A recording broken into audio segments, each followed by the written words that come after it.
In 1954, Warner Brothers unleashed something no one expected. Giant radioactive ants emerged from the atomic desert, crawling into the nightmares of a generation still reeling from Hiroshima. Them became ground zero for the creature feature explosion, proving monsters could carry meaning alongside terror. But this wasn't a rushed cash grab. This was a calculated risk that almost went 3D, hid its monsters for half the runtime, and somehow launched a TV cowboy's career while featuring a young Vulcan in the background. These are the production secrets, near disasters, and strange Hollywood connections that turned a low-budget bug movie into a cultural phenomenon. Number 16. The monsters stay hidden. Most creature features throw the beast at you in the first 5 minutes. Blood, screams, chaos. Get the popcorn flying early. Them said no thanks. For 30 agonizing minutes, you get nothing. No ants, no tentacles, not even a shadow, just wreckage. Destroyed trailers in the New Mexico desert, a general store ripped apart from the inside, and one little girl, catatonic with terror, clutching a doll and unable to speak. The film plays like a murder mystery directed by someone who studied Hitchcock. Police find strange tracks. Scientists arrive with Geiger counters. The tension winds tighter with every empty frame. You hear things, clicking, chittering, something massive moving just out of sight. By the time those enormous mandibles finally push into frame, the audience is already halfway to a panic attack. This wasn't the 1950s playbook. Studios wanted monsters front and center to grab teenage boys. But them understood something deeper. Fear lives in the unknown.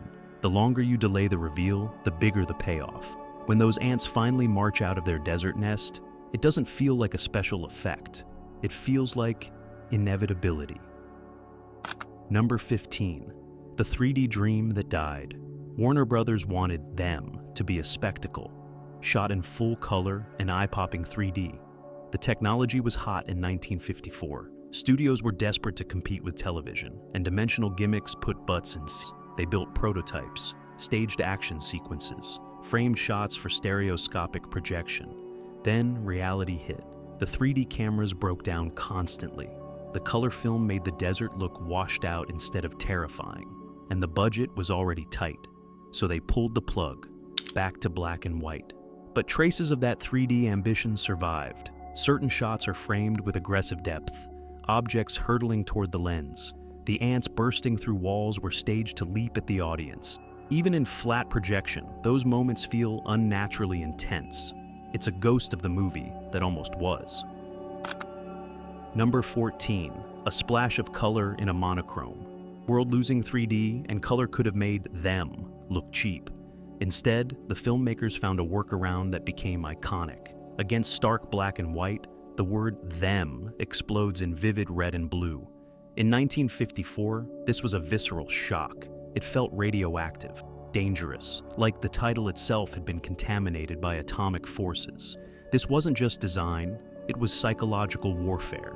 That burst of color told you immediately something unnatural was coming. Theatergoers never forgot that moment. The curtains pull back, darkness. Then suddenly, those huge letters flashing in impossible colors. It felt like a warning label. Before you see a single ant, that title tells you the world has changed. Number 13. Real fire, real warriors. When the script called for flamethrowers, the production borrowed actual World War II flamethrowers from the US Army. Heavy, dangerous, fully functional weapons. And to make those weapons look authentic, they didn't hire stunt performers. They hired combat veterans. Men who had carried those exact flamethrowers through the Pacific Islands.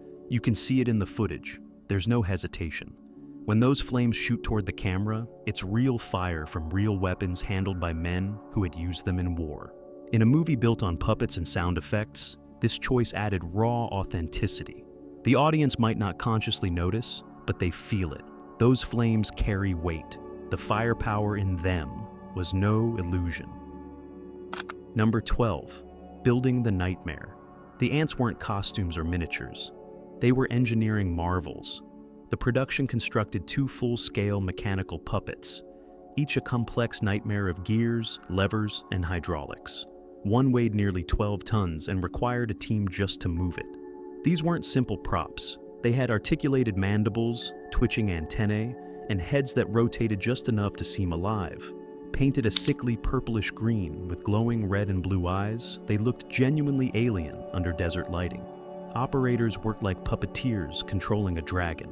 One handled the mandibles, another managed the antennae, a third controlled head movements. For close-ups, a second partial ant mounted on a massive crane loomed directly over actors. It was clunky and absurdly difficult to manage, but on screen, it worked. For 1954 audiences, these lumbering mechanical giants were unlike anything they'd seen. Number 11. The Scream of Nature. The most disturbing thing about them isn't what you see, it's what you hear. The ants produce a high-pitched warbling cry that crawls under your skin. Not quite animal, not quite machine, just wrong. That sound became the film's secret weapon. Before the ants appear, you hear that cry echoing across the desert, building dread. Here's the twist: the sound wasn't invented.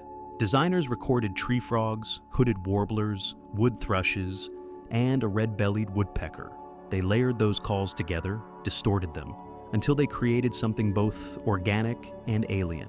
It worked so well, the same recordings were reused in other films for years, becoming a hidden piece of Hollywood's monster sound library. The ants didn't roar, they screamed. Number 10, Legends in the Sand, Them, featured an all-star cast hiding in plain sight. Edmund Gwenn, who played Santa Claus in Miracle on 34th Street, showed up as the wise scientist. But this wasn't a passion project. Crew members joked he only took the role to pay for arthritis treatments. You can see the pain in certain shots, the stiffness between takes, yet he delivered a performance that gave the film its emotional core. Then there's Leonard Nimoy. Years before Mr. Spock, he appeared in a blink and you'll miss it cameo as a young army sergeant. And James Arness, the stoic FBI agent, had already terrified audiences as the alien in The Thing from Another World. Them was a bizarre crossroads of Hollywood talent, some legends rising, some paying bills, all fighting bugs. Number 9. The recommendation that changed television. Sometimes a movie's impact reaches far beyond its own story. After Them hit theaters, one of its biggest fans turned out to be John Wayne. The Duke himself caught a screening and walked out impressed, particularly with James Arness's performance as the no-nonsense FBI agent Robert Graham. Wayne saw something in Arness: toughness, screen presence, the kind of quiet authority that played well in westerns. So, Wayne did something unexpected. He personally recommended Arness for a new TV series that was casting its lead role, a show called Gunsmoke. That recommendation changed everything. Arness landed the part of Marshal Matt Dillon and played the character for 20 years, becoming one of the most iconic cowboys in television history. The show itself ran for decades, becoming a cultural institution. In a strange twist of fate, a movie about giant radioactive ants indirectly launched one of the longest-running series in TV history. Them terrified audiences, sure, but it also made James Arness a household name. All because John Wayne liked what he saw in the desert. Number 8. Filming in Hell. The desert scenes look stark and beautiful, but filming them was torture. Cast and crew were shipped to the Mojave Desert, where temperatures soared past 110 degrees. Actress Joan Weldon revealed that both she and Edmund Gwenn wore wool outfits during the shoot. Wool in triple-digit heat. Gwenn, suffering from advanced arthritis, needed assistance just to stand between takes. His joints screamed, yet he pushed through, delivering a performance that anchored the film.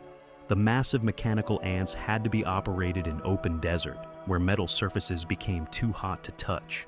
It's a brutal reminder that cinema's magic often comes at severe cost. For the cast of Them, the real monster wasn't the ants. It was the Mojave heat. Number 7. The warning, we didn't heed them, doesn't end with triumphant music. It ends with a warning. After the final colony is destroyed, Dr. Medford delivers a chilling line. When man entered the atomic age, he opened a door into a new world. What we'll eventually find in that new world, nobody can predict. It's Cold War paranoia crystallized. The movie wasn't about oversized insects. It was about nuclear anxiety, the fear that humanity unleashed forces too vast to control. We open the door, we can't close it.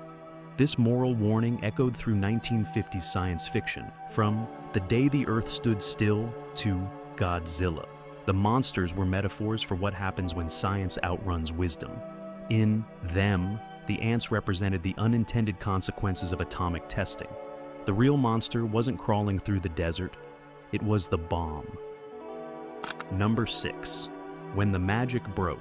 For all the craftsmanship that went into building those mechanical ants, not every shot went according to plan. In the original 1954 theatrical release, sharp-eyed viewers could occasionally spot something they weren't supposed to see. The inner workings of the puppets. Panels would slip during a take. Camera angles would betray the illusion. Suddenly, instead of a terrifying insect, you were looking at exposed gears, levers, and raw mechanics. It was the kind of mistake that could shatter the suspension of disbelief, turning a monster into an obvious machine. The production team knew it happened, but there wasn't time or money to reshoot everything, so those flawed shots made it into the first prints. Later, when home video releases were being prepared, editors quietly corrected these slip-ups. They trimmed frames, adjusted angles, cleaned up the shots so modern audiences wouldn't notice the puppet's guts spilling out. But for those who saw the original theatrical run, those mistakes were part of the experience, a reminder of just how ambitious and fragile practical effects really were. Even monsters have seams, and in Them, a few of them showed. Number 5. The ending that never happened. The climax of Them is unforgettable. Soldiers descending into the storm drains of Los Angeles, flamethrowers blazing, hunting the final colony of giant ants in the darkness. It's claustrophobic, tense, and visually striking. But that wasn't the original plan. Screenwriter George Yates initially imagined the finale taking place in the New York City subway system. Ants swarming through the tunnels beneath Manhattan, the ultimate symbol of monsters invading the heart of civilization. Later, rewrites shifted the location to a Santa Monica amusement park, where roller coasters and carnival rides would frame the final battle in a surreal, almost nightmarish landscape. Both ideas would have been spectacular. Both were also expensive. Warner Brothers wasn't about to spend serious money on a bug movie, so budget cuts forced the filmmakers to rethink everything. The solution was simple: move the action underground into the concrete storm drains of Los Angeles. Cheaper. Logistically simpler, still atmospheric. Ironically, the budget-friendly choice gave Them one of its most effective sequences. The sewers added a layer of claustrophobia and dread that an amusement park couldn't match. Sometimes creative limitations don't kill a project, they sharpen it. Number 4. The poster that lied. If you saw the poster for Them in 1954, you'd think the ants looked more like aliens. The marketing showed grotesque creatures with large cat-like, almost human eyes glaring at potential ticket buyers. A design that had almost nothing to do with the actual film. Nobody knows why the studio pushed this bizarre aesthetic. Maybe they thought humanoid eyes would be scarier. Maybe the marketing team never watched the movie. Whatever the reason, it worked. For kids walking past theaters or families at drive-ins, those unsettling human-like eyes were impossible to ignore. They suggested intelligence, malevolence, something that could look back at you. The misleading artwork worked in the film's favor. By the time audiences sat down, expectations were sky high. The posters lied, but they sold tickets. Number 3. The flop. That wasn't when Them was in production. Warner Brothers didn't expect much.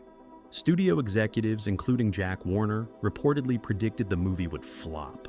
Who would pay to watch a film about giant ants? At best, they thought it would be cheap Saturday matinee filler. The film was made on a modest budget with limited marketing compared to more prestigious releases. But when Them hit theaters in June 1954, it shocked everyone. Instead of fading away, it pulled in more than $2.2 million worldwide, becoming Warner Brothers' highest-grossing film of the year. What was meant to be throwaway entertainment became a genuine hit, outperforming far more serious productions. Even critics were impressed, calling it one of the best science fiction thrillers of its era. The ants Jack Warner thought would bomb crawled straight to the bank. Number 2. The award. It almost won. For a film the studio barely believed in, Them walked into awards season with serious recognition. In 1955, it was nominated for an Academy Award for Best Special Effects. An incredible honor for what many dismissed as just another bug movie. The practical ants, the flamethrower battles, the desert sequences, all impress not just audiences, but the industry itself. Proof that genre filmmaking could compete with prestige pictures for technical achievement. But the ants didn't take home the gold. That year, the Oscar went to Disney's 20,000 Leagues Under the Sea, a film with a much bigger budget and the Mouse House's reputation behind it. Still, the nomination was a victory. Science fiction, long dismissed as lowbrow kitsch, had cracked the door into Hollywood's elite circles. Them proved the genre could be taken seriously. The ants lost the statue, but won something more valuable: respect. Number 1, The Legacy That Never Died. For a movie about oversized ants, Them left giant footprints across pop culture. Its influence rippled through decades of monster cinema, directly inspiring films like Tarantula, The Black Scorpion, and The Deadly Mantis. But the legacy goes deeper. Them carried an audio Easter egg that would become legendary. The Wilhelm scream, a stock sound effect used during one action sequence, went on to appear in Star Wars, Indiana Jones, and countless blockbusters, becoming an inside joke among sound designers. Even video games paid tribute. In Fallout 3, a side quest called Those features giant mutated ants in a clear nod to the 1954 classic. From Saturday matinees to modern science fiction, the DNA of Them is woven into genre entertainment. Its blend of Cold War anxiety, practical monster magic, and suspense became a template others would copy but never quite surpass. The ants may be gone, but their echoes still crawl through our culture. Looking back, Them wasn't just another monster movie, it was the blueprint. From its delayed creature reveal to its mix of real military hardware and mechanical puppets, the film proved science fiction could thrill and earn respect simultaneously. What started as a low-budget gamble became Warner Brothers' biggest hit of 1954 and a cornerstone of atomic age cinema. Its legacy still crawls across screens today, through the Wilhelm scream, the influence on creature features, or references in video games. Them demonstrated that fear of the unknown could be packaged into pure entertainment. So, which secret surprised you most? The real flamethrowers? John Wayne's role in launching a TV legend? Or the ants that almost invaded New York? Let me know in the comments and subscribe for more hidden Hollywood stories.